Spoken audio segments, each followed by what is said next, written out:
the government, we now know, are drawing up urgent plans to fast-track hundreds of appeals by wrongly convicted postmasters and postmistresses after that ITV drama about the wrongful convictions has sparked widespread national outrage. Yeah, and leaving many viewers in tears. And there are reports this morning that Fujitsu, the firm behind the faulty IT software, was awarded an extension to a multi-million-pound government contract just weeks ago. Now, many of those affected say that their lives have been utterly destroyed forever. And despite promise after promise after promise, the fight for justice is taking its toll. They don't realise that the mental impact of all of this is huge on our families. And we can't take no more. You know, we're having to have therapy just to get us through this process, and it's awful. I feel like the compensation should be quick and easy. There shouldn't be so many questions asked.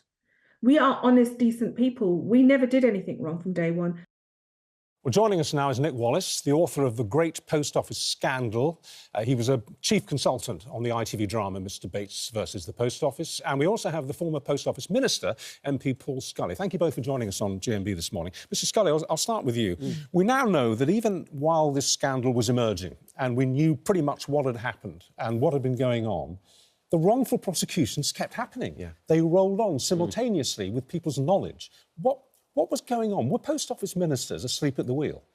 To be fair, that was before my time. I had the advantage of having had the court case that was featured at the end of the drama to pick up the pieces from that point. But what about your predecessors? So, well, this is it, because I think what I was able to do was really sort of short-circuit the process to start the inquiry, to start compensation.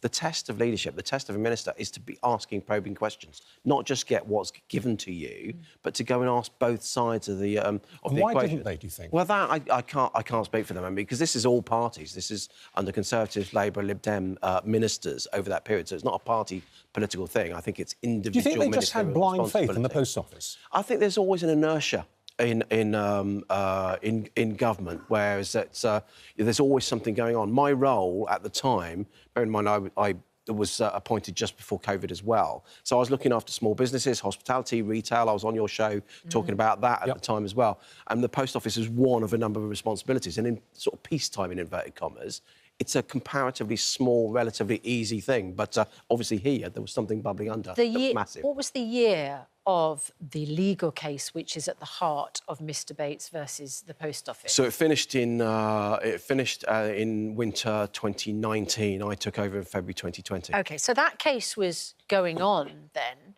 when Paula Vennells was recommended for a CBE, because she was awarded that CBE in 2019. That's right.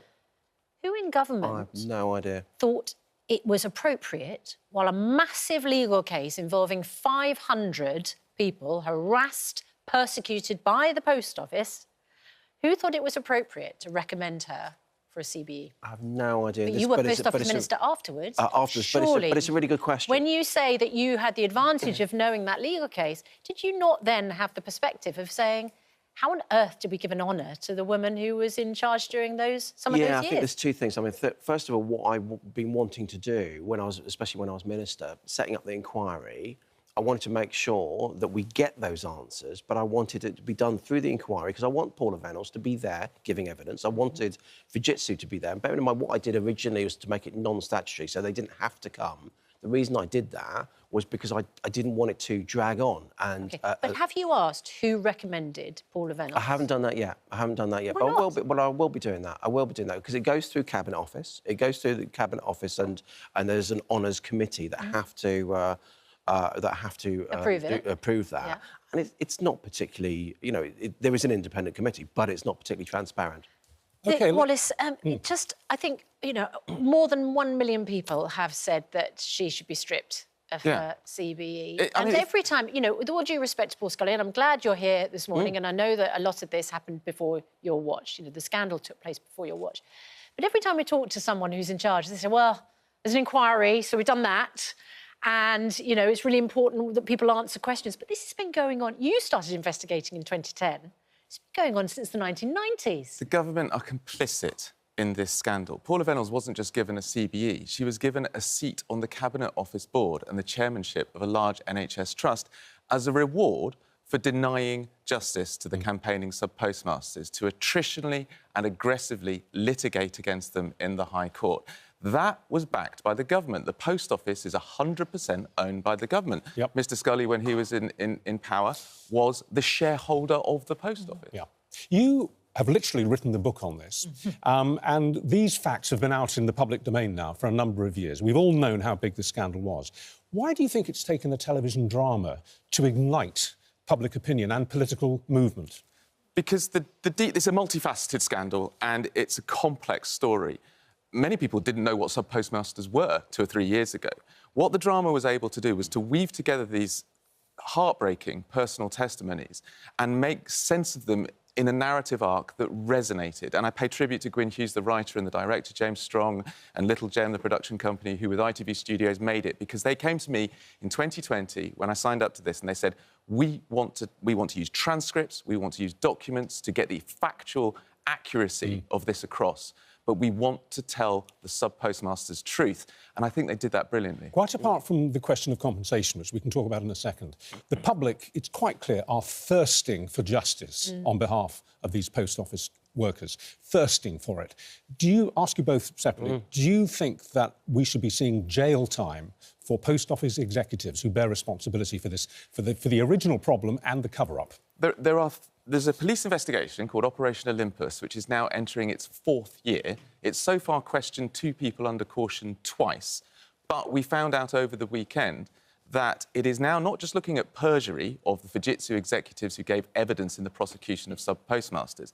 It's now looking at a possible criminal conspiracy to pervert the course of justice at the post office when the cover-up started, which went from 2013 all the way through to 2019 on Paula Vennells' watch. And also, they are looking at the possibility that when the post office went to sub-postmasters saying, you've got discrepancies in your accounts, you are legally responsible for them, give us your money, that because they didn't do a proper investigation into those discrepancies, they obtained that money by deception. Yes. So there's a fraud investigation going on against individuals. This feels like a scam, that the post office stole money from those individuals, but accused them of being the ones who were stealing the money. There are many sub-postmasters who don't like the word compensation. They're not being compensated. They're being given their own money back. That's what they want. Exactly, but the compensation is valid because if we spoke to Jess Core yesterday, whose mental health was wrecked because of what she went through. So not only does someone like that need restitution of the money that was stolen from her, but she needs compensation for the devastation. I think that's the complicated bit, actually, because you're absolutely right. And the Minister was talking about that. Kevin Hollinrake, the existing Postal Affairs Minister, was talking about yesterday, compensation and restoration, because these people have been going through so much. But you can sort of find the pecuniary compensation, the financial amount that they've lost. Working out that non-pecuniary is much more difficult. Why? Why is it so complicated? Well, because otherwise it's about emotion, it's about mental state, it's about what's happened and how do you put a price on it. I think that's yeah, the case. But that just, otherwise you have a tariff. I know, and of course it's complex, but you just put smart people on it. I agree. Who can do those assessments efficiently and quickly. No, I agree with that. Because we do hear a lot, it's terribly complicated. There's a lot of admin, there's a lot of bureaucracy. It's not helping, is it? It's just extending the agony. No, but I think all I mean is that if you have you can have a scheme, like, for example, if you have an injury scheme, if a criminal injury scheme, which says the death is worth so much, maiming is worth so much, and that becomes quite brusque. Nick, what would you do? Because you're frowning. Well, the government has put aside more than £1 billion. The Treasury has put that aside to compensate sub-postmasters and pay for the myriad compensation schemes that have been set up piecemeal. At the moment, the money is just being diverted into the pockets of the lawyers who are litigating every case individually. You can say, look... Which is one thing I said I would do differently. Which is why you need a universal solution. Can I just bring it back briefly before we finish this to Paula Vennells? Forget the honour that she should be giving back by general agreement. She was in charge for much of this time. Is there any conceivable way that she could not have known, in your opinion, having investigated the story, not have known and been complicit in the cover-up? The question she needs to be asked is why, in 2013, when it became apparent that the Post Office was potentially responsible for dozens of serious miscarriages of justice, she hid that information from Parliament and she hid it from the campaigners as well. That's the question. The answer is yes, isn't it? She's got questions to answer. And Nick, just clarify for everybody, because David Davis describes it as the central lie. The sub-postmasters were reporting figures and being told, well, they don't match with the Horizon system. What were Fujitsu doing with that system that was causing the problem? And at what point do you think they knew that it was a fault with the IT system itself and not with the sub-postmasters? Before and after the system was rolled out into the 19,600 post offices around the country in 1999, Fujitsu were told internally by their own engineers that their cash accounting system didn't work and needed to be rewritten. Before it was rolled out, after they persuaded the post office to accept it into the network, there was another internal report saying we need to rewrite this cash account. It doesn't add up properly. And they decided instead they were going to try and fix it on the fly. And that was done on the broken backs of the sub-postmasters. Fujitsu had built their entire UK empire on the profit they took of the broken backs of the sub-postmasters. You say fix it on the fly. This was, as revealed in the drama, this is when the post office operatives were asleep, basically. They were going into their systems and trying to rewrite it absolutely. one-to-one. These patches, and we spoke to a whistleblower called Richard Roll who gave evidence at the High Court in 2019. He was on the Panorama I did in 2015. And he said, our job was, and there were 30 of us in a high-security floor at Bracknell headquarters of Fujitsu, working 24/7 to repair the shonky code that was originally written in the system when it was rolled out. And hiding that from the post office workers. Yeah. They slipped in and out secretly. Yeah, oh gosh, yeah. They had complete access and also very, very lax security control, so they didn't know what their own engineers were up to when they were doing it. Unbelievable. And Paul Scully, what responsibility does the Prime Minister, previously the Chancellor, hold here in terms of paying out the money?